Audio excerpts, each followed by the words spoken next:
Kita mulai, Bu. Coba yang masih bersuara, yang masih main-main, tolong diam. Adik-adik bisa? Bismillahirrahmanirrahim. Assalamualaikum warahmatullahi wabarakatuh.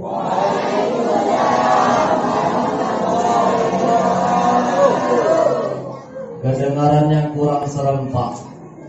Yang kiri kurang kompak, padahal di sana bercampur sama oma-oma. Yang kanan banyak bapak-bapak, ku tengok juga ada anak-anak. Yang tengah banyak remaja, remaji, tapi suara tak ada. Pas macam di dunia lain yang ada suara kuntilanak. Saya ulangi biar mantap, boleh? Jauh terbang si burung balam, hinggap ia di pokok mangga. Bapak, ibu, remaja yang menjawab salam, saya doakan masuk ke dalam surga. Assalamualaikum warahmatullahi wabarakatuh.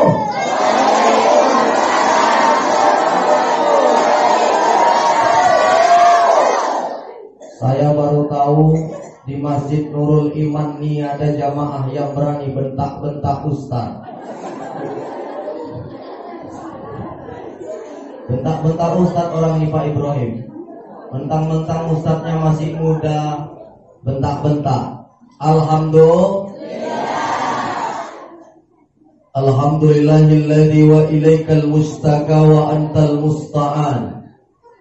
Ya Hanan, Ya Manan, Allahumma innana bi anna nashhadu an la ilaha illa antallah antal ahad antas somad alladzi lam yalid wa lam yakul lahu kufuwan. Allahumma salli ala sayyidina wa nabiyyina wa habibina wa syafi'ina wa dhukrina wa maulana Muhammad. Allahumma salli wa sallim wa barik alaihi.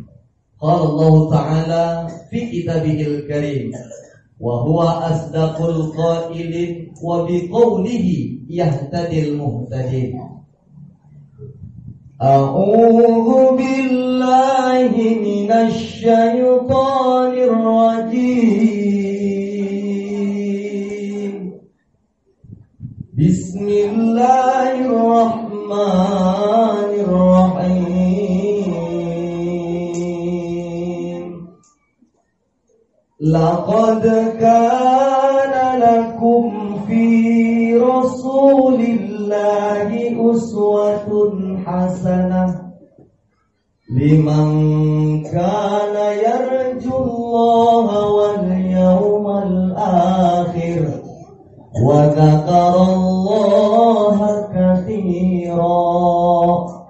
Shadaqallahul azim. Shadaqallahul azim summa shadaqallahul azim. Wa nahnu ala dzalika minasyahidin wa syakirin. Walhamdulillah. Jam saya menunjukkan pukul 21.16 waktu Indonesia bagian Pasir Putih. Ya, saya nggak lama-lama, asal tadi tengok ayah-ayah kita, mak-mak kita udah ada 3 kali berubah posisi. Dia tak memikirkan lagi isi ceramah saya ketimbang asam uratnya. Betul Pak? Bersyukur kita kepada Allah dengan ucapan Alhamdulillahirabbil, serta berselawat pula kita kepada Habibina wa Maulana Muhammad sallallahu alaihi wasallam dengan mengucapkan Allahumma shalli wa sallim wa barik alaihi. Mudah-mudahan kelak kita diakui sebagai umatnya di yaumil mahsyar kelak. Amin ya rabbal alamin.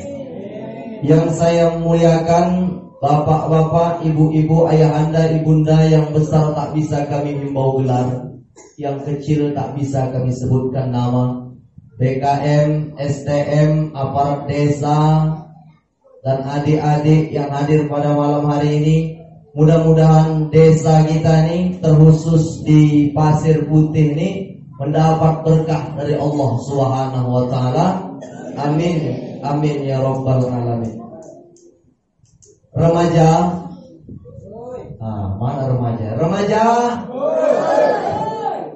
Seharusnya malam ini yang banyak diisi dengan ilmu agama adalah remaja dan remaji, pemuda-pemudi. Kenapa begitu Ustaz? Ya, karena ayah-ayah kita, Pak Ibrahim dan ibu-ibu lainnya ini udah banyak merasakan asam manis garam, udah banyak. Maka pada malam hari ini bukan mengajari ikan untuk berenang, bukan mengajari itik untuk menyelam, bukan mengajari limau untuk berduri. Apa kata pepatah Melayu? Lunak makanan karena dikunyah-kunyah, lancar kajian karena diulang. Nah, jadi malam hari ini saya ingin mengulang-ulang saja. Jadi tak ada anggap saya yang hadir di tengah-tengah ini seperti abang, seperti cucu, seperti anak yang sedang berbicara di tengah-tengah keluarga. Cocok? Akur? Mantap. Tidak terasa waktu begitu cepat berlalu. Dari detik berubah menjadi menit, dari menit berubah menjadi jam. Jam pun ternyata berubah menjadi hari, hari pun berubah menjadi pekan, pekan pun berubah menjadi bulan, bulan pun berubah menjadi tahun. Rasa-rasanya baru kemarin kita melaksanakan peringatan Maulid Nabi besar Muhammad SAW. Ini udah masuk kita lagi peringatan Maulid Nabi besar Muhammad sallallahu alaihi wasallam 1441 berubah menjadi 1442 Hijriah. Cepat betul waktu itu berlalu Ustaz. Begitulah. Maka tadi berdiri Bapak Ibrahim menjadi yang mewakili dari BKM. Kita inilah yang akan menjadi penerus tonggak orang-orang tua kita ini. Betul? Ada awal, pasti ada akhir. Ada pertemuan, pasti ada perpisahan. Ada pangkal, pasti ada ujung. Maka begitulah kehidupan ini, terus silih berganti. Yang dulu hidup memberikan tausiah, semangat luar biasa. Tapi hari ini kita lihat, kita tengok, sudah tidak ada lagi dia di depan kita. Sudah tak ada lagi dia kita pandang. Mau kemana kita cari, mau kemana kita lihat. Maka disinilah perlu anak-anak yang cerdas, anak-anak yang hebat. Tidak hanya hebat intelektualnya, jago dia. Ditanya kuliah jurusan apa? Oh, saya matematika. Kamu? Saya bahasa Inggris. Suruh ngaji, nggak tahu.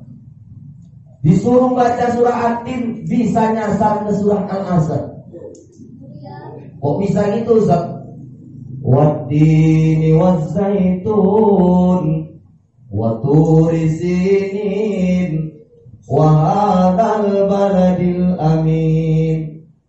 Laqad khalaqnal insana fi ahsani taqwim thumma radadnahu asfala safilin illal ladzina amanu wa amilus solihati wa tawasaw bil haqq wa tawasaw bis sabr. Allahu Akbar. Jadi mampulah itu. Yang herannya di belakang, mantap kali wak imam. Perasaan pas ruku baru sadar yang kubaca surah At-Tin. Kok nyasar pula ke surah Al-Asr. Mampus. Baru sekali jadi imam udah buat malu orang. Di belakang jamaah tanya, imam ini dalam hati kok lama kali lah. Nanya sama kawan sebelah, woi apa imamnya kok lama kali? Tahu sholat gak boleh ngomong, batal sholatnya. Kawan yang samping bilang, untung aku gak ngomong, batal semuanya. Maka di dalam Islam anak-anak pun boleh berbuat yang baik, tapi berbuat yang baik pun harus ada ilmu.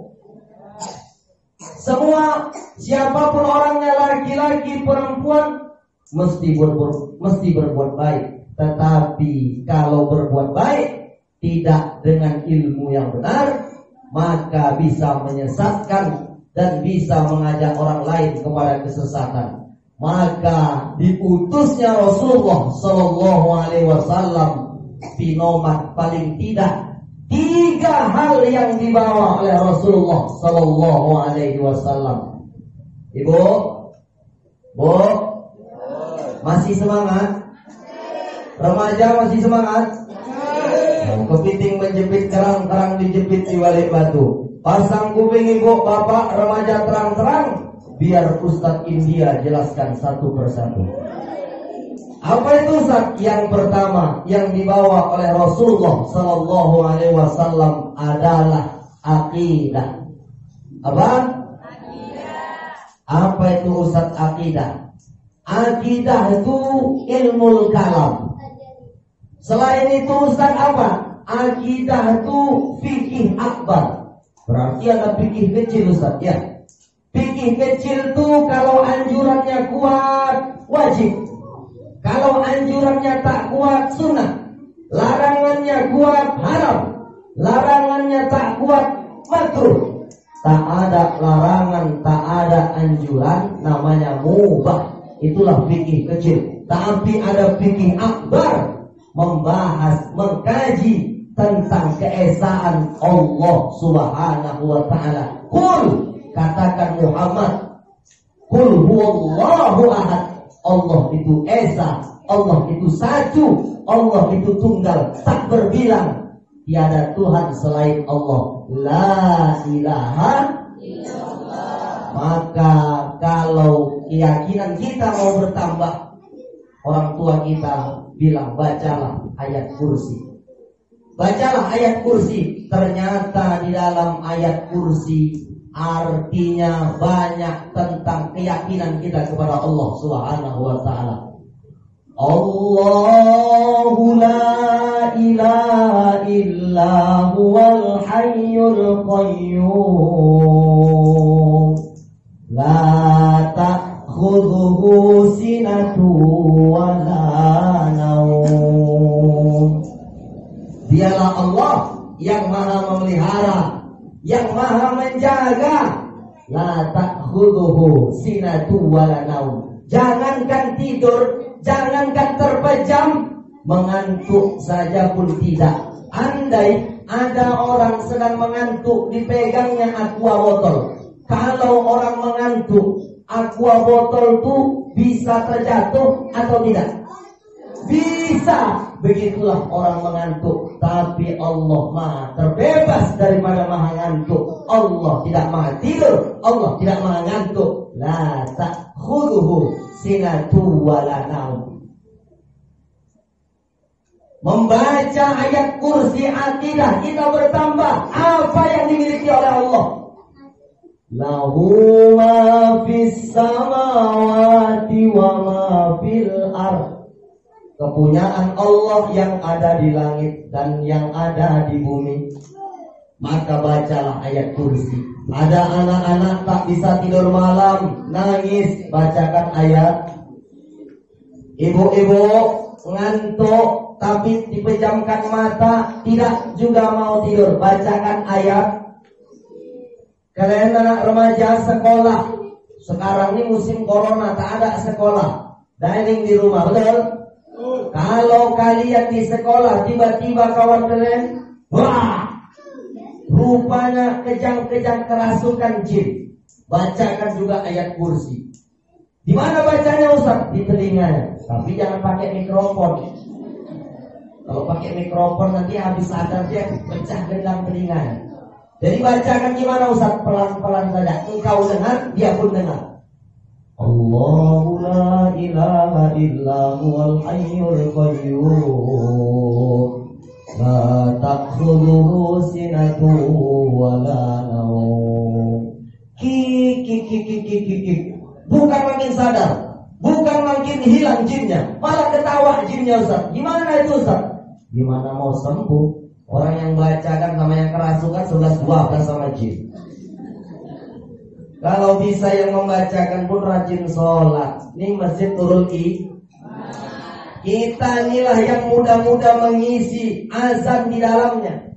Kalau kita sudah sholat, sudah menjauhi dosa-dosa besar, dosa-dosa kecil, yakinlah yang kita baca kepada orang yang kerasukan jin, jin itu takut, terbirit-birit lari.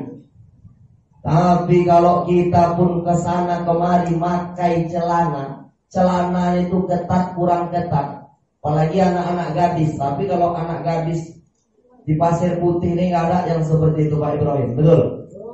Yang ada tuh di sana ya, di sana jauh kali. Tapi dengar cerita udah pindah pula ke sini. Tapi nggak sampai di Pasir Putih ini, mungkin di daerah perbatasan. Kalau anak-anak gadis, anak-anak remaja Pasir Putih ini solehah. Yang remaja soleh, yang perempuan solehah. Amin tuh, itu nampak tuh, solehah. Udah bisa tuh, Huzaiti. Kalau yang di luaran sana, maaf sekali, pakai celana ketat kurang ketat sampai pahanya itu ketat. Kalau pahanya bisa cakap tolong, ampun. Kenapa Ustaz? Ketat kali. Pakailah celana yang besar, yang lebar, kurung. Itulah budaya Melayu kita, orang-orang tua kita dulu diajarkan.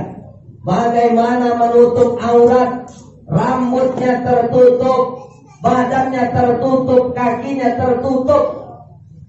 Maka insya Allah, kalau itu semua bisa kita jalankan, yang kita baca surah Al-Ikhlas, tetapi kita mampu mengusir jin, mampu mengusir makhluk-makhluk halus yang mengganggu, membisikkan manusia. Alladzi yuwaswisu fi sudurin nas minal jin. Itulah yang mampu menghilangkan jin di dalam diri seseorang. Tapi kalau perempuan-perempuan yang berpakaian maaf, nisaun, perempuan kasiyatun, berpakaian ariyatun, maaf, seperti tidak berbusana, maka inilah yang menjadi kawan jin, CS jin. Maka ada dialog remaja, ada dialog bos jin dengan anak buahnya. Apa kata bosnya? Anak buah, ya bos, kenapa nggak kalian goda itu manusia itu? Yang perempuan itu kenapa nggak kalian goda? Untuk apa kita goda bos? Dia aja udah pakai celana kita, celana jeans. Jadi nggak perlu lagi kita goda. Maka jin itu paling takut sama siapa? Sama tukang jahit. Kenapa gitu Ustaz? Ya, takut dipermak sama tukang celana jeans, permak jeans. Maka kalau laki-laki pakai celana sama seperti yang dipakai ayah di depan kita nih, celananya keper, celananya goyang ke bawah. Kalau kami dulu di pesantren bilangnya celana malaikat. Nah, kapan pula nengok malaikat pakai celana? Tapi begitulah dibilang celana malaikat. Maka insya Allah yang kita baca ayat kursi, yakinlah jin-jin itu kabur. Yang pertama, akidah ditanamkan. Ustaz, ciri-ciri akidah kita luntur, akidah kita rusak itu bagaimana Ustaz? Sering kita beranggapan bahwa di masyarakat ada orang usianya sudah 75 tahun. Waktu terkapar di tempat tidur, udah dipanggilkan orang tua, dibacakan Yasin, dibacakan ayat kursi, sampai saat itu juga waktu belum meninggal. Dipanggillah orang tua dari kampung sebelah, ditengokkan, oh pantas lawak ini nggak meninggal. Kenapa rupanya wak? Susuk uak ini 27. Pantas ini yang menjadi penyebab uak ini gak ninggal-ninggal. Jadi kalau memang uak ini mau ninggal, gampang caranya. Apa wak? Kalian ambilkan daun sirih, kalian pukulkan di kening uak itu. Oke wak, itu aja. Ya, diambil orang tuh daun sirih, dipukulkan sama-sama di kepala, di kening uak itu. Diam. Uak itu cuma melotot. Gak ninggal-ninggal. Wak suruh pakai daun sirih tapi kok gak ninggal wak. Oh, ganti lagi. Jadi daun apa wak? Pakai daun serai. Daun serai dipukulkan. Diam. Wak itu pun cuma matanya mendelik ke atas. Katanya. Wak, daun sirih gak juga ninggal, daun serai juga gak ninggal. Gimana wak? Gampang. Daun apa lagi wak? Daun lalang. Dipukulkan daun lalang, diam. Waktu tetap sama ekspresinya, katanya. Gak ninggal-ninggal. Jadi kalau ada persepsi masyarakat di kampung kita, di desa kita nih, di kecamatan Medang Deras, terkhususnya di Pasir Putih nih, kalau ada uak-uak atau atuk nenek-nenek yang sudah tua, sudah berbaring dia di tempat tidur, sudah bertahun-tahun tidak meninggal karena sakit, jangan kita beranggapan uak tua dan susuknya banyak sampai 27, maka malaikat Israil tak sanggup untuk mencabut nyawa dan susuk uak itu. Kalau ada macam gini, jangan panggil uak lokot orang kampung sebelah. Jangan panggil uak sangkot. Ada sih uak sangkot. Mohon maaf wak, aku bukan sengaja. Gantilah namanya. Nanti pulang-pulang kereta tuh payah. Jangan panggil wak lolot. Tak ada kan? Aman. Jadi Ustaz jangan panggil wak lolot, jangan panggil wak siapa lagi? Orang kampung sebelah. Jadi panggil siapa? Panggil saja Ustaz India. Oh, Ustaz India mau Ustaz nyanyi kan dia? Bukan. Jangan pukul pakai daun sirih, jangan pukul pakai daun serai, jangan pukul pakai daun lalang. Jadi Ustaz, pukul pakai daun pintu.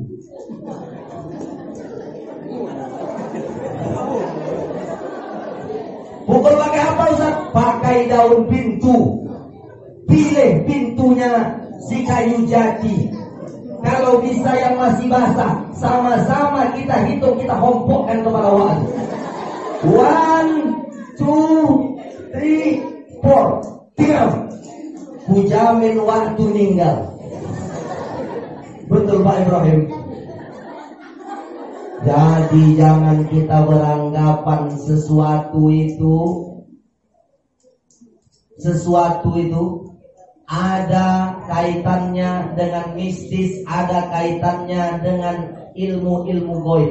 Kenapa? Setiap sesuatu yang bernyawa di muka bumi Allah, semua itu sudah Allah tetapkan. La tasqutu waraqatan illa biiznillah. Tidak ada satupun daun yang jatuh ke bumi ini, melainkan semua itu sudah ditetapkan dan diatur oleh Allah Subhanahu. Bagaimana tentang ajal maut seseorang? Semua itu sudah digariskan, semua itu sudah ditentukan. Kalau kita percaya dengan yang seperti itu, maka lambat laun akidah, keyakinan kita kepada Allah Subhanahu wa taala rusak dan hancur. Satu. Bu, pengen ibu jadi orang kaya? Pengen? Bahasa Ustaz terlalu tinggi. Onda ibu jadi orang kaya? Onda. Remaja mau kalian jadi orang kaya? Onda. Kalau bilang orang kaya onda. Jadi banyak hari ini orang ingin menjadi orang kaya ikut jalan pintas. Pikir jalan tuh yang ada jalan pintas, jalan tol. Rupanya mau kaya pun ada jalan pintasnya, jalan tol. Apa itu Ustaz? Memelihara tuyul. Memelihara tuyul. Tuyul tuh kerjanya apa Ustaz? Mengambil uang orang lain. Udah hampir sama macam koruptor Ustaz, mengambil uang rakyat. Nah, kalau koruptor tuh dia ciri-cirinya pakai baju hitam, dasi hitam, pakai jas hitam, celana hitam, kaos kaki hitam, kepalanya botak. Itu adalah ciri-ciri koruptor. Koruptor itu gimana Ustaz hukumnya? Kalau kita punya salah kepada Allah Subhanahu wa taala, kita bertobat menyesali tidak mengulang kesalahan kita lagi, maka di tengah malam kita menangiskan, menjatuhkan air mata, menangis kita, maka menyesal, Allah akan ampunkan dosa kita. Tetapi kalau seorang koruptor dia mengambil uang rakyat, contohnya di Kecamatan Medang Derasni, berapa desa, berapa orang yang tinggal di Medang Derasni, begitu juga yang harus dia minta maaf satu persatu. Kalau tak sempat dia minta maaf, nanti Allah bangkitkan di hari kiamat. Berapa banyak orang Medang Derasni, begitu juga lah dia meminta maaf. Maka begitu besar kesalahan yang kita buat, begitu juga nanti yang akan kita tanggung di hadapan Allah Subhanahu wa ta'ala. Maka ada jalan pintas memelihara tuyul. Itu kalau dalam bahasa Jawa pesugihan. Sugih itu artinya kaya. Jadi pesugihan jalan pintas untuk menjadi kaya. Dipeliharanya tuyul, dikasih makan, kemudian tumbalnya biasanya itu orang-orang terdekat. Kalau tak bisa dia penuhi, kalau tak anaknya nanti cacat, anaknya meninggal. Kenapa? Diganggu sama jin. Jin itu sudah teken kontrak, teken materi 6.000. Maka keyakinan-keyakinan seperti ini, itulah yang dapat merusakkan keyakinan akidah kita kepada Allah Subhanahu wa ta'ala. Bukankah rezeki itu sudah diatur? Rezeki itu sudah ditetapkan oleh Allah Subhanahu wa ta'ala. Maka diutusnya Rasulullah sallallahu alaihi wasallam untuk membawa akidah keyakinan kita menyembah mengabdi kepada Allah Subhanahu wa ta'ala. Bahkan kita heran nengok bapak-bapak pulang ke rumah yang dibawanya itu untuk anak, untuk istri, tetapi dia pulang ke rumah membawa rezeki yang tak halal. Gimana contohnya Ustaz pulang ke rumah? Assalamualaikum Dik. Ada pula yang jawab. Assalamualaikum Dek. Waalaikumsalam Bang. Nah ini duit 3.500.000. Loh Bang, abang gak biasa dapat duit banyak. Ini duit dari mana Bang? Udah kau diam aja. Bawa duit salah, gak bawa duit salah. Udah ambil aja nih Bang. Uang dari mana nih Bang? Udah gak usah banyak tanya. Menang tadi abang main tongkel di warung. Astagfirullah Bang. Kok cuma 3.500.000 sih Bang? Tuh kalau ada istri-istri macam gitu, itu istri-istri toleha. Bukan soleha, toleha. Jadi kalau istri yang soleha tuh gimana Ustaz? Suaminya pulang ke rumah ditanya, nggak biasa bawa uang banyak. Dek ini uang 3.500.000, uang dari mana nih Bang? Nggak usah banyak tanya kau, abang bawa duit sedikit salah, bawa duit banyak salah. Nggak usah banyak tanya, simpan aja, belikan beras, belikan telur, belikan ikan, masak yang enak, biar rumah nak rubuh, yang penting beli loma. Betul? Kok ketawa nih? Dimasak, ternyata bininya tadi istri soleha, udah mendengar pengajian Ustadz India. Bang, uang dari mana nih Bang? Abang nggak biasa bawa uang banyak. Menang main togel tadi di warung nih. Astagfirullahaladzim Bang. Ini uang menang togel di warung Bang. Iya deh. Jangan pernah abang bawa ke rumah. Aku masak menjadi nasi aku makan, kusuapkan kepada anak. 3 anak kita Bang. Gak abang tengok anak kita tuh Bang. Wajahnya belajar ngaji dia setiap hari Bang. Yang dibacanya kalimat Allah Subhanahu wa ta'ala. Kalau seperti ini yang abang bawa ke rumah, besok anak kita Bang menjadi anak yang payah. Mendengar cakap orang tua, nasihat tak masuk kepadanya. Kenapa? Darah itu berasal dari makanan yang kita makan, mengompa di jantung, menyembur ke otak. Itulah kata Allah, nasihatin kadibatin khodi'ah. ubun-ubun, kepala yang dimasukkan barang yang haram, hasil yang tidak halal, maka itulah yang menjadi pucuk pangkal daripada perbuatan yang negatif, perbuatan yang tak baik, perbuatan yang tak betul. Maka haram, haram, haram, haram, haram. Itulah pengaruhnya. Maka kalau ada orang tua kita ingin mencari kekayaan dari jalan pintas, ikut perjudian, ikut bagaimana monopoli gambling, mencari dari jalan yang tak betul, ingin menjadi orang kaya tetapi sulit untuk bekerja, maka itulah yang merusak akidah kita kepada Allah Subhanahu. Ini kadang-kadang maaf, mimpi sikit, cerita sama kawan di warung, oh mimpi apa semalam? Oh aku mimpi orang gila. Oh kok di alam nih, aku pun juga mimpi orang gila. Pasang. Kalau di kampung kita nih ada macam gitu Pak? Nggak ada ya kan Pak? Nggak ada. Nggak ada kan Bu? Nggak ada lah. Ada. Nggak ada di kampung kita nih. Kalau kita sikit-sikit dikaitkan dengan perjudian, maka yakinlah kehidupan kita itu tak pernah berkah. Allah sudah mengatakan di dalam surah Al-Maidah. Apa kata Allah di dalam Al-Quran?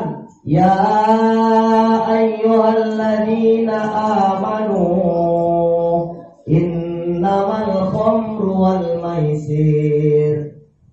Sesungguhnya khamar dan judi. Judi itu di dalam Al-Quran dikatakan rijsun. Rijsum min amali syaitan. Dosa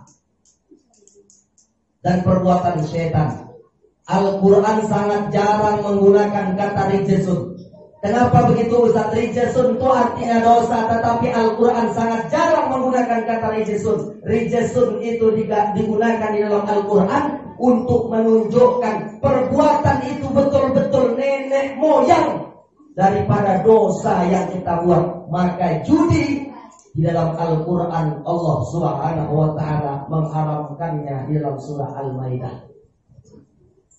Ibu, Bu, kadang kita heran nengok bapak-bapak, ada tempat tidur enak, mewah, spring bed empuk, tilamnya kalau tidur kita nyaman. Tapi bapak-bapak tuh lebih suka tidur di dalam tempat gubuk-gubuk, di pinggiran pohon-pohon besar, di samping kuburan. Kenapa Ustaz? Mencari nomor. Mencari. Nah, kalau di kampung kita ini nggak ada. Nggak ada. Kok ketawa ya? Mencari nomor supaya apa? Besok bisa dipasang, bisa menghasilkan uang. Bahkan yang ngerinya kita, habis pula kuburan, pindah pula ada orang gila tak pakai baju, orang gila tak pakai celana. Datang orang gila, woi bro, namanya orang gila. Bro, berapa keluar? Berapa keluar? Namanya orang gila. Mana pernah paham dia, nggak ngerti. Karena ditanya aja berapa keluar, garuk-garuk kepala orang gila tadi. Datang yang nanya nih, oh monyet nih bang, monyet. Karena garuk-garuk kepala. Dipasang di warung, rupanya keluar monyet. Tembus.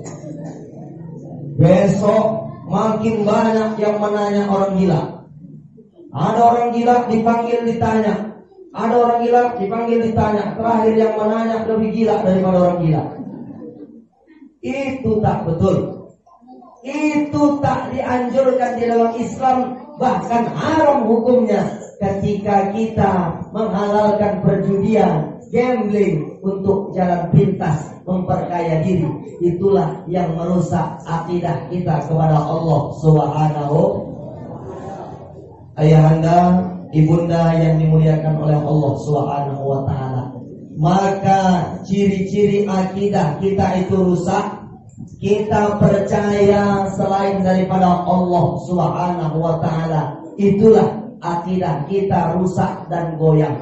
Maka berkacalah kita kepada Nabi Yakub alaihissalam yang ketika hendak meninggal dunia, dia berwasiat kepada anak-anaknya. Dia bertanya, ini diabadikan oleh Allah di dalam Al-Quran. A'udzubillahi minasyaitonirrajim. Ma ta'buduna min ba'di. Wahai anak-anakku, wahai anak kesayanganku, apa nanti yang kalian sembah nak setelah ayah sudah tidak ada di dunia ini? Apa yang kalian akan sembah nak? Itulah yang ditanyakan Nabi Yakub kepada anak-anaknya. Lalu anaknya itu pun anak soleh. Apa dijawab anaknya? Na'budu ilahaka wa ilaha abaika. Kami akan menyembah Tuhanmu dan Tuhan nenek moyangmu. Siapa itu? Ibrahim wa Ismail wa Ishaq. Kami akan menyembah seperti nenek moyangmu, yaitu Ibrahim, Ismail, Ishak. Anaknya anak soleh, karena ayahnya pun ayah yang soleh. Hari ini ayah-ayah kita mau meninggal, pesan juga. Apa pesannya Ustaz? Pesan sama anak, nak, ayah rasa ayah udah gak lama lagi nak.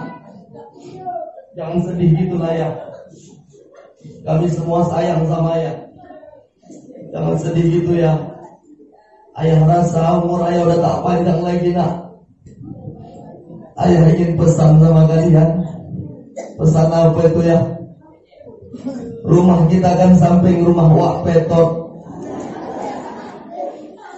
Terus ya, sampingnya juga rumah Wak Lolot. Terus ya, di samping rumah Wak Lolot tuh ada tanah lapang, luas sekali tanah lapangnya. Iya ya. Pesan ayah, jangan sampai kapanpun kalian jual tanah tuh.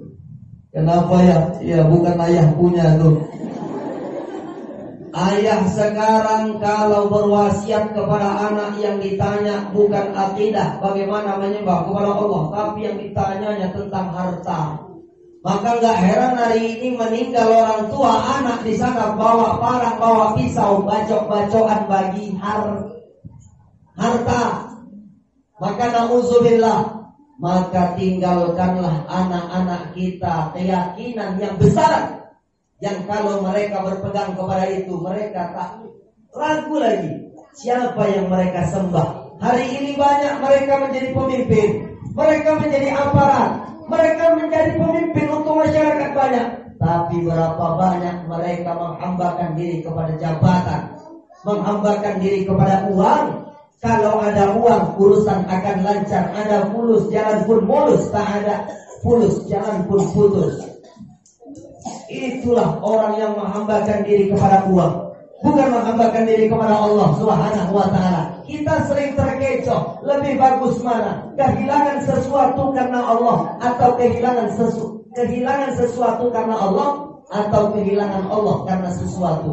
Mana yang kita pilih? Terkadang kita terjebak. Kita lebih memilih kehilangan Allah karena sesuatu daripada kehilangan sesuatu karena Allah. Berarti akidah, keyakinan kita kepada Allah sudah tak betul. Inilah yang harus kita luruskan. Inilah yang harus kita pertajam. Diutusnya Rasulullah Sallallahu Alaihi Wasallam, yang pertama dibawanya adalah akidah menyembah kepada Allah Subhanahu Wa Taala. Bagaimana Bilal bin Rabah, itulah muazzinnya pertama sekali Rasulullah Sallallahu Alaihi Wasallam.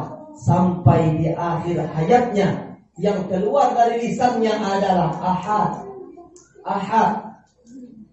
Ahad itu yang berarti esa. Siapa yang dimaksud? Allah Subhanahu wa ta'ala. Maka hari ini tanggal 28 Oktober bertepatan Hari Sumpah Pemuda. Pancasila yang pertama, ketuhanan yang Maha Esa.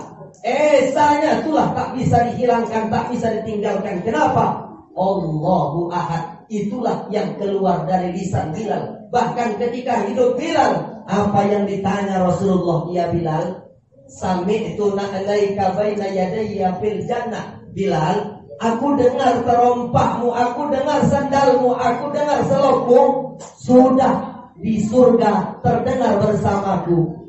Lalu apa yang ditanya Rasul Bilal? Amalan apa yang engkau kerjakan Bilal sehingga sandalmu saja sudah terdengar di dalam surga? Aku nggak ada kerjakan yang lain ya Rasul. Cuma setiap kali aku ambil wudhu, aku sholat sunnah wudhu. Itu saja yang aku kerjakan ya Rasul. Maka ketika kita berwudhu, masuk kita ke dalam masjid, sholat sunnah wudhu. Setelah itu sholat tahiyatul masjid, penghormatan kepada masjid. Bilal belum meninggal orangnya, tetapi Rasul sudah mendengar sandal terompahnya di dalam surga. Kenapa? Karena dia akidahnya kuat, menyembah kepada Allah Subhanahu.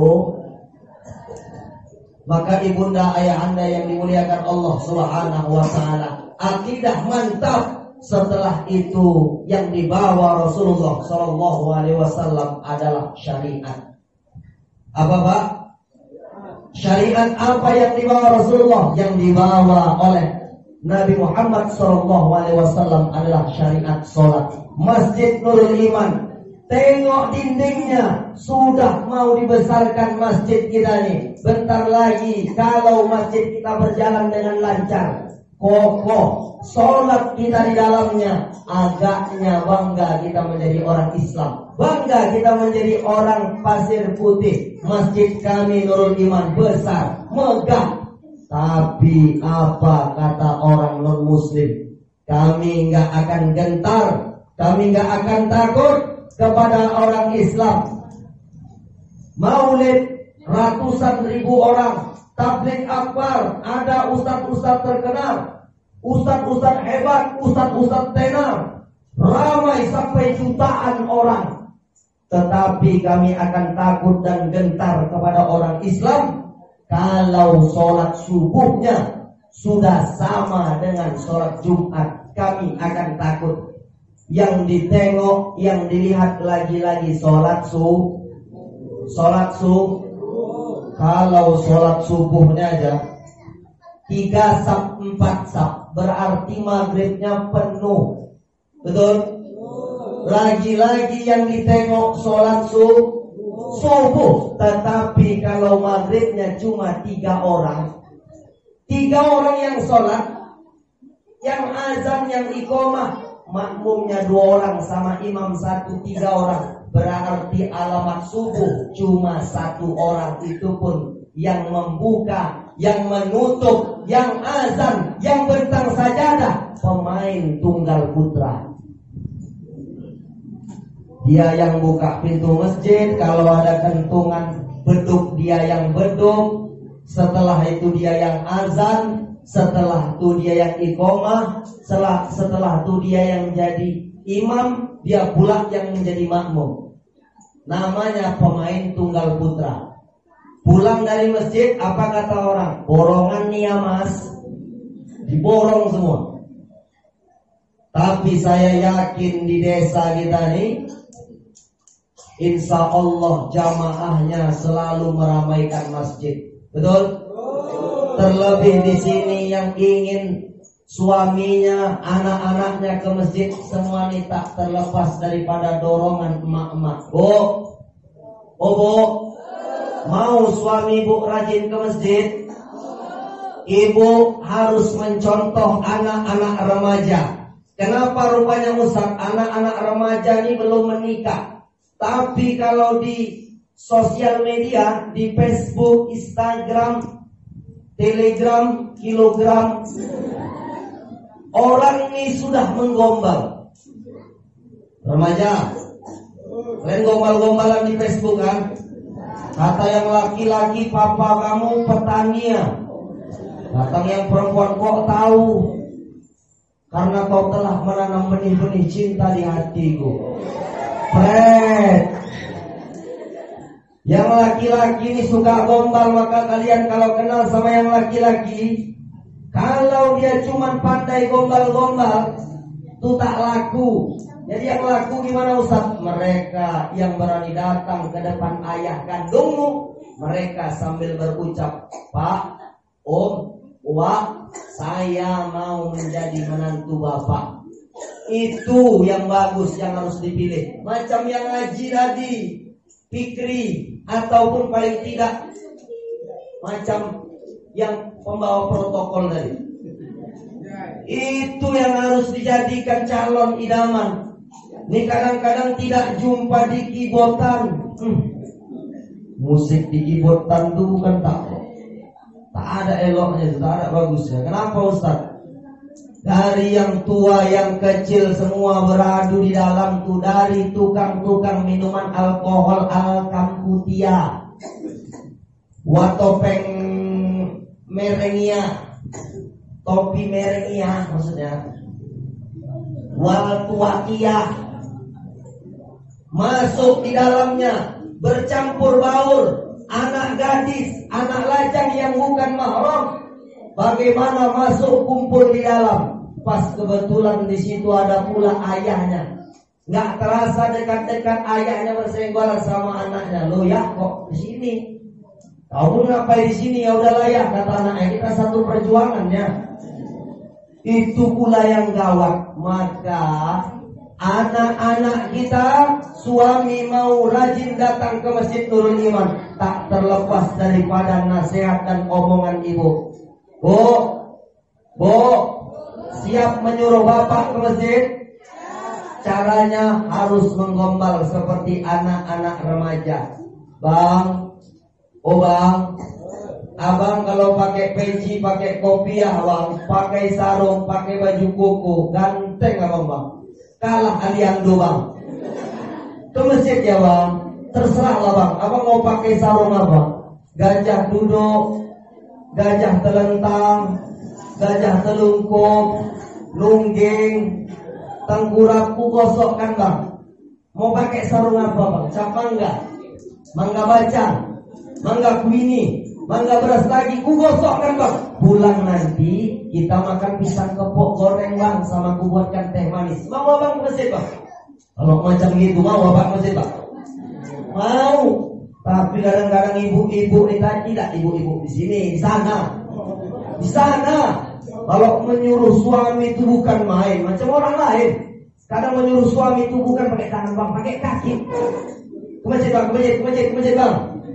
Udah bau tanah. Udah tua. Kalau nggak hari Kamis, hari Senin.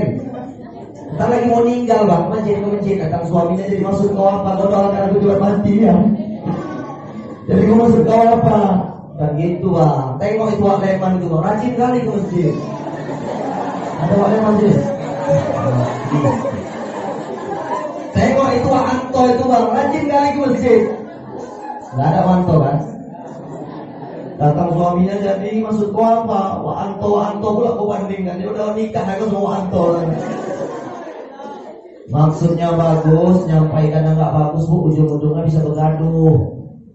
Apa kata Allah di dalam Al-Quran? Ud'u ila sabili rabbika bil hikmah. Serulah orang ke jalan Allah dengan hikmah. Wal mau'izatil hasanah. Dengan nasihat yang baik, yang elok. Kalau orang mendengarnya, orang tak sakit hati. Ini kadang-kadang ada mak-mak ngomongnya merendah, maksudnya meninggi ada. Gimana contohnya Ustaz? Oh kak, iya. Apa itu? Ku dengar abang baru pulang dari Pekanbaru. Iya. Kakak pun palak nengok abang kau itu. Kenapa rupanya kak? Udah 1 tahun baru ini dia pulang. Itu apalah dia pulang ke Pasir Putih ini cuma bawa duit 350 juta. Jijik kali kakak nengok suami kakak itu. Itu apalah dia 500 tahun cuma bawa duit 350 juta. Itu kan ngomongnya merendah, maksudnya meninggi. Ada juga orang macam itu. Maka ibu bertutur kepada suami, bertuturlah dengan lemah lembut. Ini kadang-kadang sama orang lain lembutnya bukan main, kalah di Kampung Medan. Tapi kalau sama suami manggilnya pun hoi. hidupkan air hoi. Datang suaminya, iya he. Datang anaknya, awo.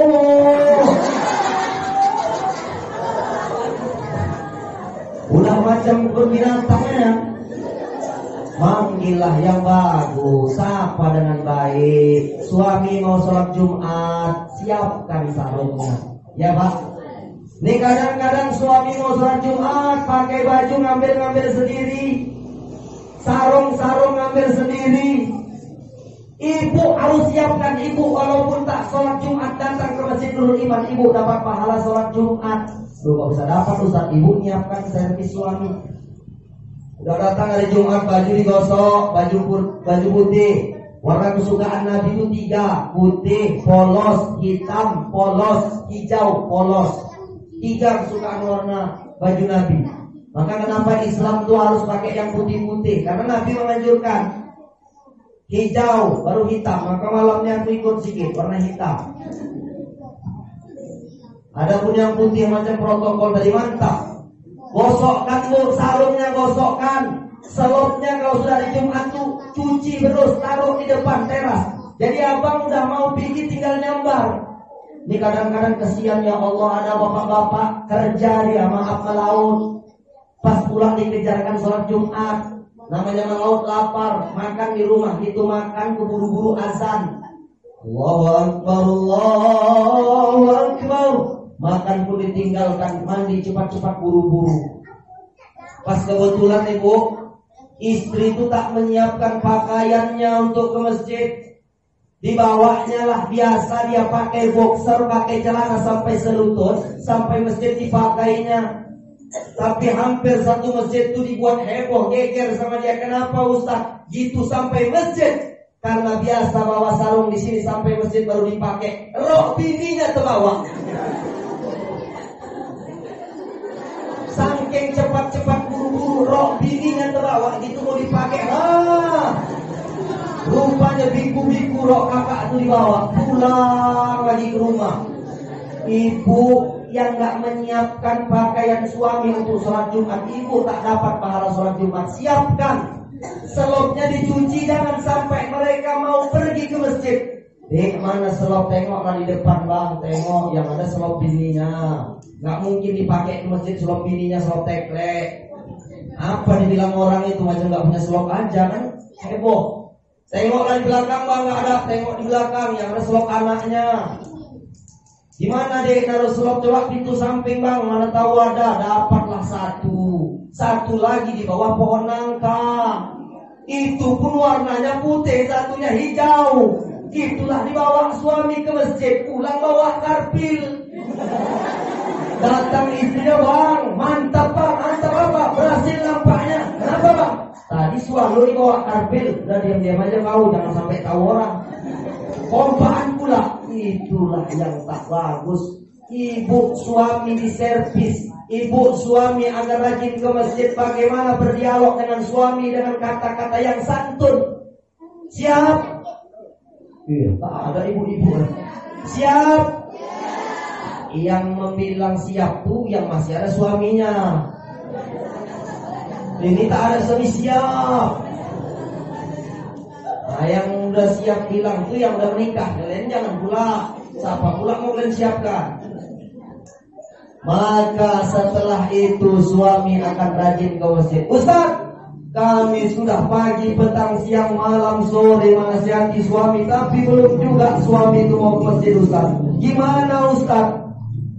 Kalau memang tak mau juga abangku ke masjid, istri sudah mencakapkan, membilangkan kepada suami tak mau, masuklah anak-anak. Nah anak, nah ini kalian main umpimpang pula. Anak-anak, siap kalian menyuruh ayah kalian ke masjid? Siap?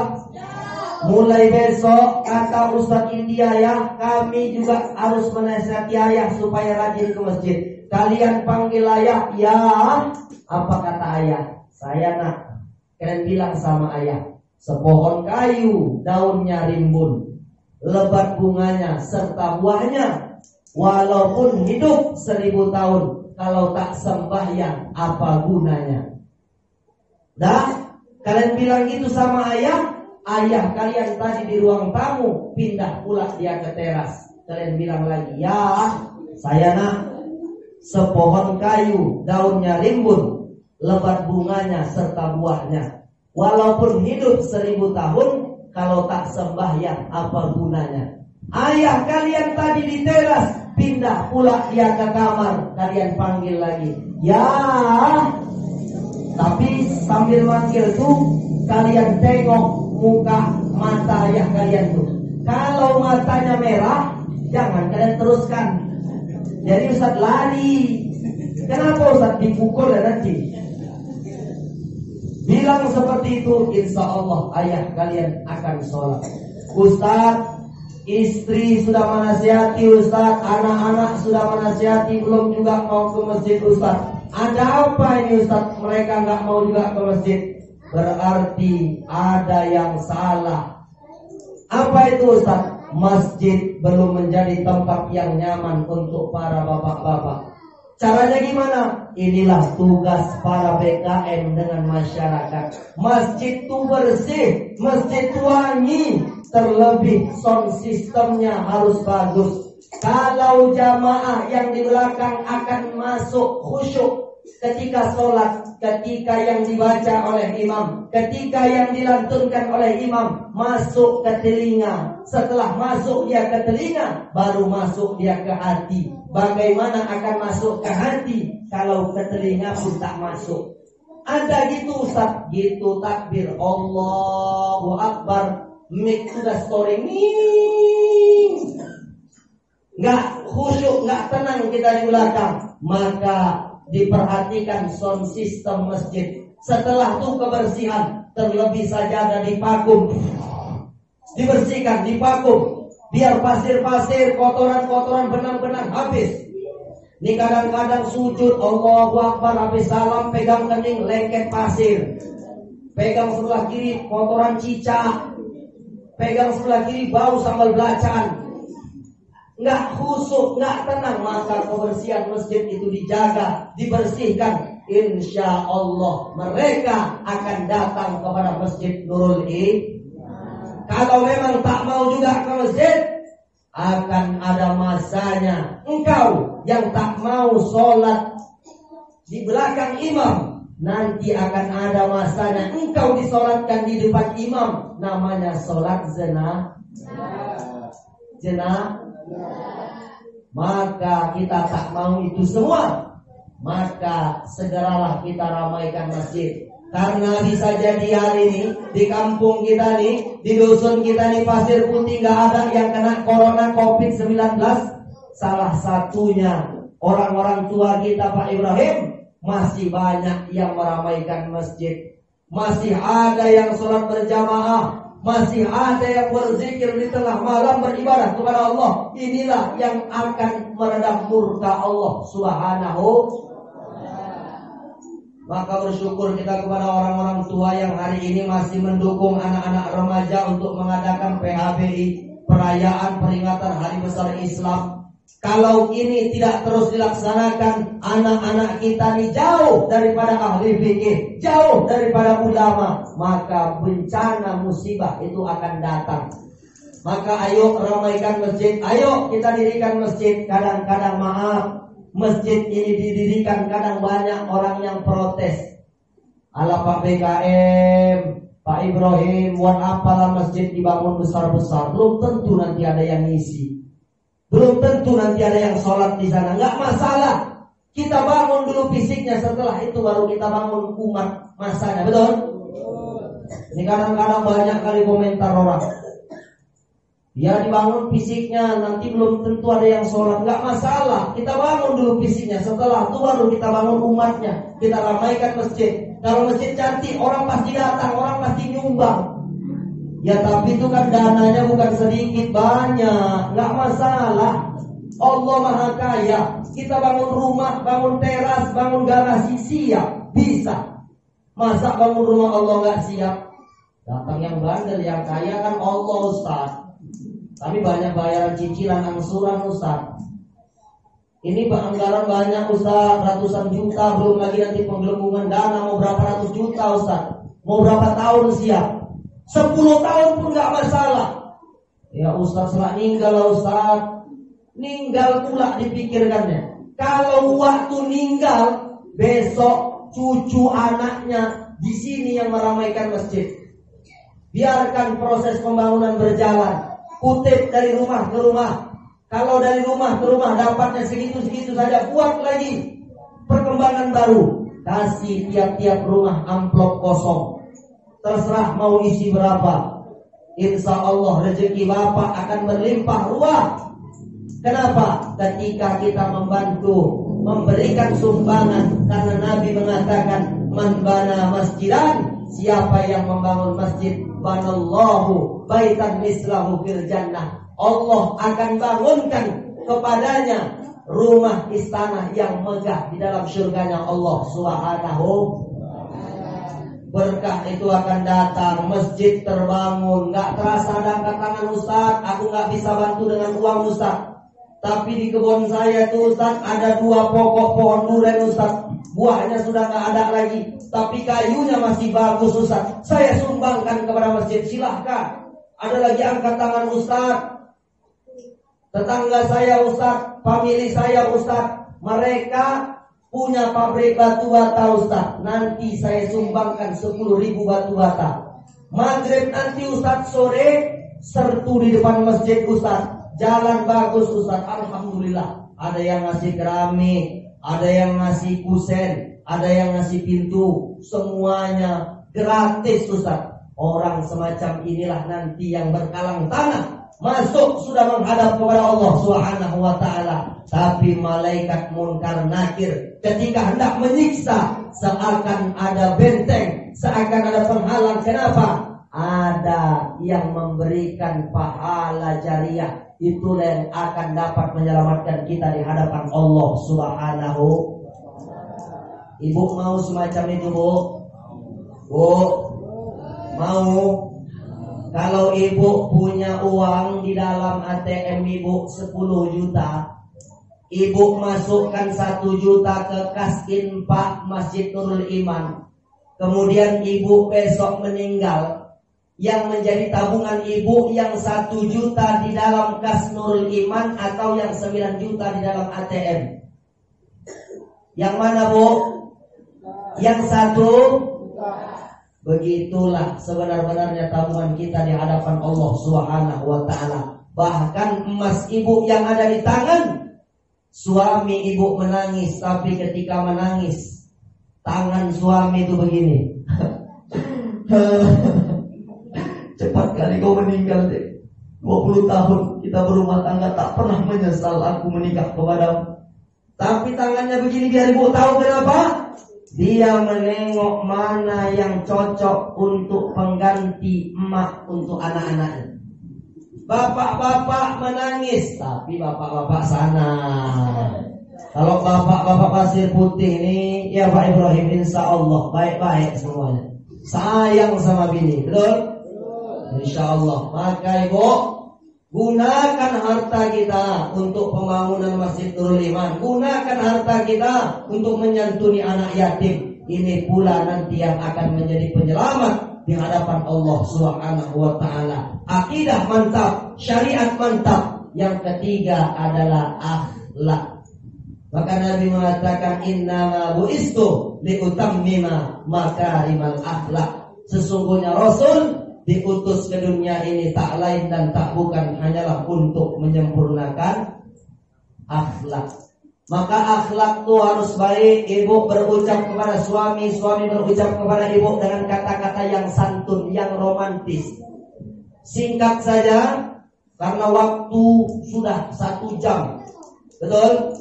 Nah, maka tak usah lama-lama. Sampai yang 3 ini kita amalkan di dalam kehidupan kita. Insya Allah rumah tangga kita bisa mencontoh, menteladani Rasulullah SAW. Berucap kepada suami, berucap kepada istri dengan ucapan yang baik. Bu, Rasul memanggil istrinya Aisyah dengan panggilan kasih sayang. Apa panggilannya Ustaz? Ya Umairah. wahai pipi yang kemerah-merahan.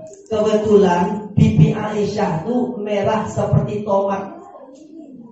Jadi ada juga bertanya bapak-bapak, Ustaz, istri saya Ustaz, pipinya nggak merah Ustaz, jadi warnanya hitam lebam Ustaz. Ya sesuaikan aja lah. Bapak tuh pas pula pernah umroh, ku panggil aja Hajar Aswad gimana Ustaz? Ya tahankan aja lah, besok nggak dibuat sarapan pagi. Panggillah dengan panggilan kasih sayang yang mesra. Walaupun maaf, ibu tuh orangnya pen. Kalian kalau udah mengejek orang ini cepat. Walaupun ibu tuh orangnya maaf, pendek. Ustaz pun mengejek juga ya. Bukan orang sini. Jadi maaf cerita ibu tuh banyak kekurangannya. Panggillah dengan panggilan kasih sayang, panggilan yang mesra, maka hukumnya bohong. Yang diperbolehkan adalah untuk menyenangkan pasangan suami istri. Misalnya yang pengantin baru, untuk yang pengantin baru, yang udah lama, udahlah tahankan aja. Kalau istri itu memasak masakan, misalnya memasak gulai masam, disuguhkan kepada suami, bang, inilah masakan aku bang, dimakan. Itu dimakan sama suami, dirasakan, asin bukan main. Gimana bang masakanku bang? Enak kali. Coba aku rasakan bang, kata istrinya. Itu dirasakan, asinnya bang, itulah yang aku rasakan dalam minggu-minggu ini. Itulah biar tahu aja kau. Itulah yang tak boleh. Berbohong untuk menyenangkan hati istri boleh. Ibu-ibu juga berbohong untuk menyenangkan hati abang boleh. Apalagi zaman sekarang nih online, ya bu, belanja baju online, tiba-tiba datang ke rumah.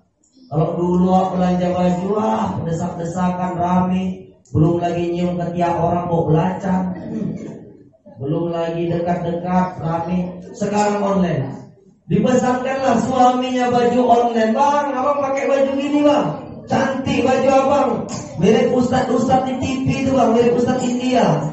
Ustadz India nggak masuk TV. Ada ustadz bang, cantik bang, pakai abang baju ini. Suaminya semeter kotor. Dibelikan baju online, itu dipakai mirip sama ikan belana. Abang tuh kecil. Cemana dek? Baju yang dibelikan cantik, ganteng abang pakai ini, cantik bajunya. Ganteng bang, cantik. Balik ke masjid sholat Jumat habis diketawain sama kawan-kawan. Pulang ke rumah merajuk sama bininya, kau bilang aku ganteng pakai ini, bohong aja kau. Bang, aku cuma menyampaikan pesan Ustadz India ya bang. Apa itu? Menyenangkan hati suami boleh berbohong. Ya kalau ini bukan pula kau menyenangkan, ini udah kebesaran ini, kenapa tak bilang dari awal udah terbeli bang? Maka ibu menyenangkan hati suami, menyenangkan hati istri, berpahala. Senangkan. Ketika suami kita senang, ketika suami kita bahagia, mereka pun ketika mencari nafkah pulang ke rumah hati berbahagia, hati senang. Maka hari ini yang menjadi maaf nelayan, yang ketika pagi membawa sampan kecilnya untuk mencari menangkap ikan. Ketika istri kita menasihati, bang, kalau di sini manggilnya bang atau panggilan lain? Papa. Papa, hati-hati ya kalau pergi. Kalau di sampan jangan main handphone aja. Matikan wifi-nya papa. Iya mama. Nanti pulang masakan kesukaan papa. Apa itu pak? Terong sama ikan teri, sartika, sambal teri, kacang tanah. Oke papa. Dicium tangannya. Papa, iya ma. Seperti ada yang lupa. Apa itu ma? Papa nggak cium kening mama. Romantis dicium. Ini untuk yang udah nikah. Berkah itu datang. Maka jangan sampai bapak-bapak ini ditanya, ada yang lebih perhatian ibu nggak perhatian sama bapak. Rupanya di warung ada yang lebih perhatian sama bapak. Namanya Empok Nori. Pas pulang Pok Nur ini jando anak satu, buka warung jualan teh manis dingin, teh manis panas. Datanglah ayah-ayah ke warung. Assalamualaikum Pok Nori. Waalaikumsalam. Abang mau pesan apa bang? Teh susu manis atau dingin atau panas? Dingin. Manis atau biasa saja bang? Ya manis lah, semanis adek. Bapak itu gatal juga. Oke bang, dibuat. Gitu dibuat, ditaruhkan, disuguhkan di depan. Gitu disuguhkan, diajak bicara. Bang, apa kabar? Sehat-sehat. Gimana bang, pekerjaannya lancar-lancar? Abang tadi melaut. Oh ya, jadi ngabang, cerita curhat. Rupanya air pun diteguk, sampai tetes terakhir pun diteguk. Tinggal tetes terakhir diteguk sama abang. Kenapa? Pelayanannya, servisnya mantap. Pulang dia ke rumah. Dek, assalamualaikum. Waalaikumsalam. Buatkan dulu abang teh manis. Oke bang. Suami di ruang tamu, istri di dapur. Tapi ketika buat di dapur, istri merepet sampai ruang tamu kedengaran. Bang, tadi aku mengambil beras 1 goni, telur 2 papan, kemudian bawang, cabai 1 kilo, bayar uang anak ngaji bang 300, totalnya 550.000. Nah bang, teh manis. Bapak tak minum teh manis di rumah, betul? Baru sampai ke rumah udah cerita hutang. Belum lagi suami lepas capek udah cerita hutang. Maka ibu sama bapak contoh bagaimana keluarga Rasulullah Sallallahu Alaihi Wasallam. Pak, pernah Rasul dakwah kemalaman, membuka pintu, Assalamualaikum Aisyah, Assalamualaikum Aisyah, Assalamualaikum Aisyah. 3 kali Aisyah tak membukakan pintu. Rasul ambil serban, Rasul tidur di depan pintu. Tengah malam Aisyah terbangun. Dibangunkan suaminya, suamiku, kenapa engkau tidur di luar? Apa kata Rasul? Allah memberikan nikmat kepadamu Aisyah. Aku tak mau mengambil nikmat yang Allah berikan kepadamu. Dirangkul, dipeluk istrinya masuk ke dalam. Itulah romantisnya Rasulullah dengan Aisyah, Pak. Besok kemalaman pulang dari tempat kawan, pulang dari warung, Nur, Nur, 3 kali nggak terbangun, ambil koran, ambil jaket bapak, tidur depan pintu, belilah obat nyamuk sikit biar bisa tidur. Tengah malam terbuka pintu, lo bang, kok tidur sini bang? Tahu tidur macam kerbau. Aku udah berapa kali manggil kau. Contohlah Rasulullah Sallallahu Alaihi Wasallam dengan memperingati kelahiran Rasulullah Sallallahu Alaihi Wasallam. Paling tidak ada 3 poin yang bisa kita amalkan, yang bisa kita terapkan di dalam kehidupan kita sehari-hari. Yang remaja-remaja, anak-anak muda, jangan kalian bangga dengan K-pop, bangga kalian dengan anak-anak yang maaf mereka tuh tak bersunat, mereka tuh ada najis. Anak-anak sekarang bangga dengan orang-orang luar ketimbang mengidolakan Rasulullah Sallallahu Alaihi Wasallam. Sampai saat ini belum ada FB, belum ada Facebook, belum ada Instagram, tak ada foto Rasulullah Sallallahu Alaihi Wasallam. Tetapi sampai hari ini followers, pengikut Rasulullah Sallallahu Alaihi Wasallam terbanyak di dunia ini, terbanyak di antero dunia ini Rasulullah Sallallahu Alaihi Wasallam. Maka kita paling tidak menjadikan teladan Rasulullah Sallallahu Alaihi Wasallam. Senada firman Allah dalam surah Al-Ahzab ayat 21. Laqad kana lakum fi Rasulillahi uswatun hasanah. Telah terdapat di dalam diri Rasulullah suri teladan yang baik, yang patut kita contoh, yang patut kita amalkan di dalam kehidupan kita sehari-hari. Maka kalau ada orang yang bilang maulid bid'ah, memperingati maulid kelahiran Rasul bid'ah, maka jangan pernah terpengaruh, jangan pernah terprovokator dengan ucapan-ucapan seperti itu. Ayah Rasul masuk di neraka. Kalau ada pula yang berkata semacam itu, jangan dulu kita bicarakan Rasul. Andai emak kita, andai ayah kita dibilang orang, ayah kau masuk neraka, emak kau masuk neraka. Bagaimana perasaan kita? Ini Rasul. Bagaimana kita di hadapan Rasulullah Sallallahu Alaihi Wasallam? 5 dalil mengatakan emak ayah Rasul itu masuk surga. Tak usah 5 saya sebutkan.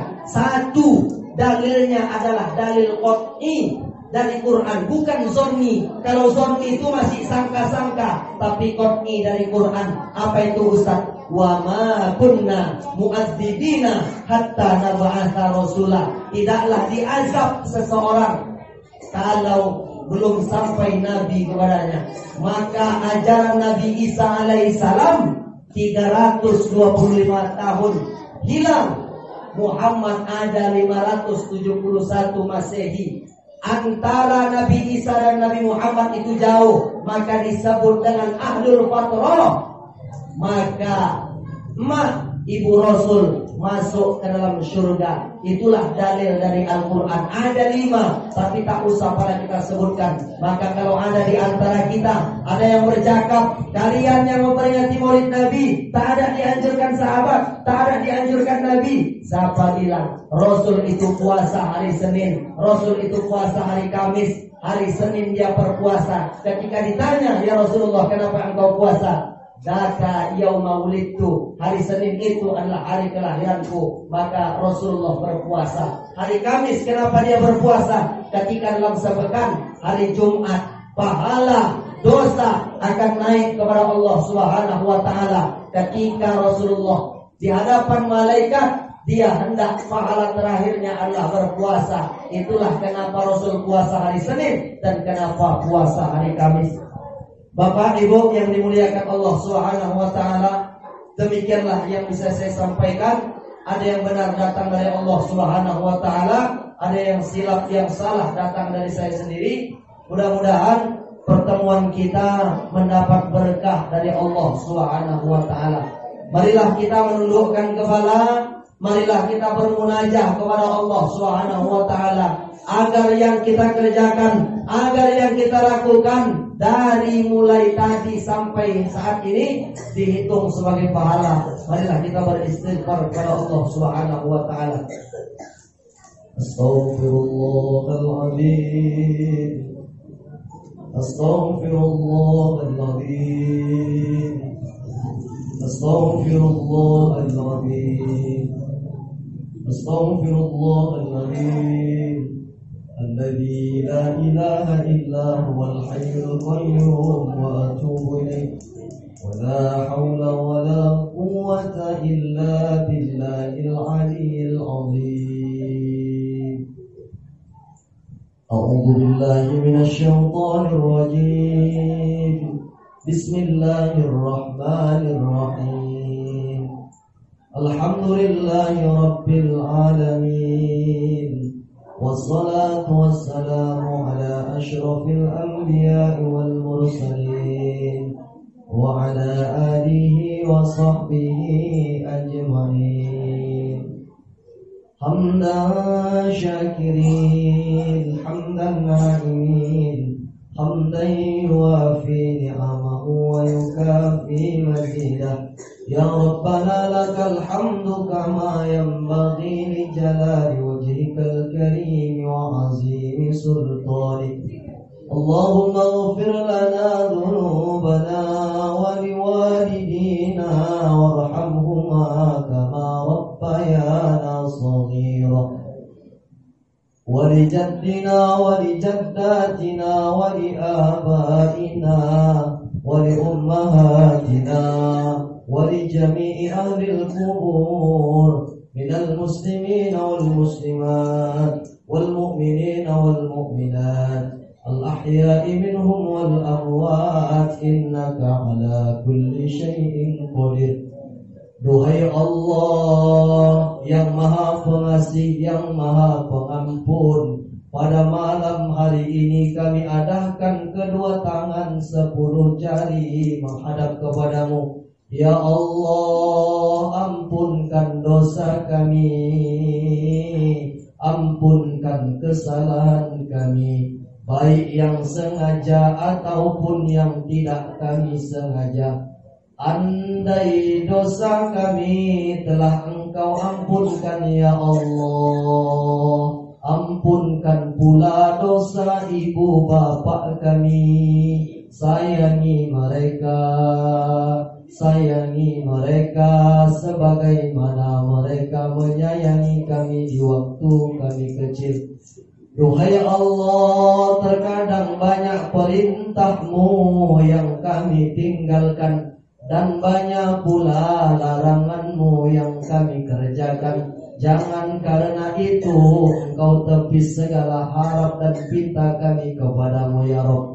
Jadikanlah kami yang hadir di Masjid Nurul Iman, hamba-hamba yang senantiasa bersyukur kepadamu.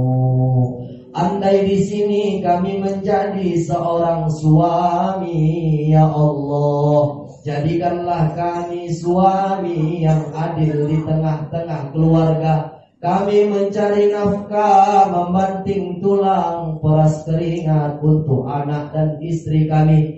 Bersihkan rezeki yang kami bawa, ya Allah. Berikan kami rezeki yang halal, yang baik untuk anak dan istri kami.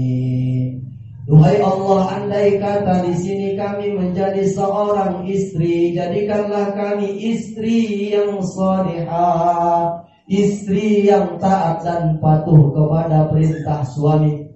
Terkadang lisan kami ya Rabb membentak, memarahi, menaikkan suara di atas suara suami kami. Ya Allah, ampunkan kami, maafkan kami ya Allah. Berikan kesabaran di dalam hati kami untuk senantiasa bersyukur kepada segala ujian dan cobaan dari-Mu ya Allah. Dan andai kata di sini kami menjadi seorang anak, terkadang kami belum sempat membuat bahagia ibunda dan ayahanda kami ya Rabb.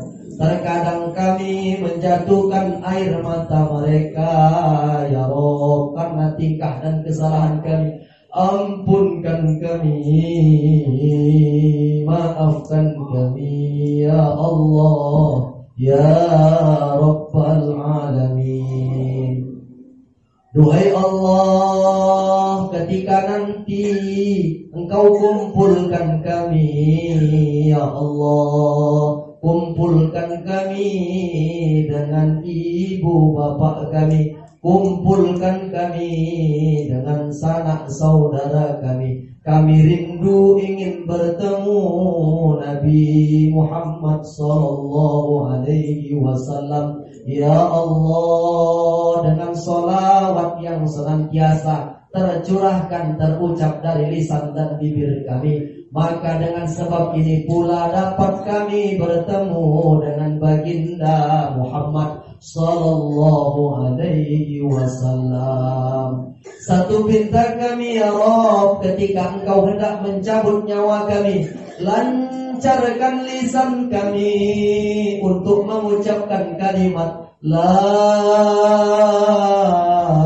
ilaha illallah, La ilaha illallah, La ilaha illallah Muhammadar Rasulullah.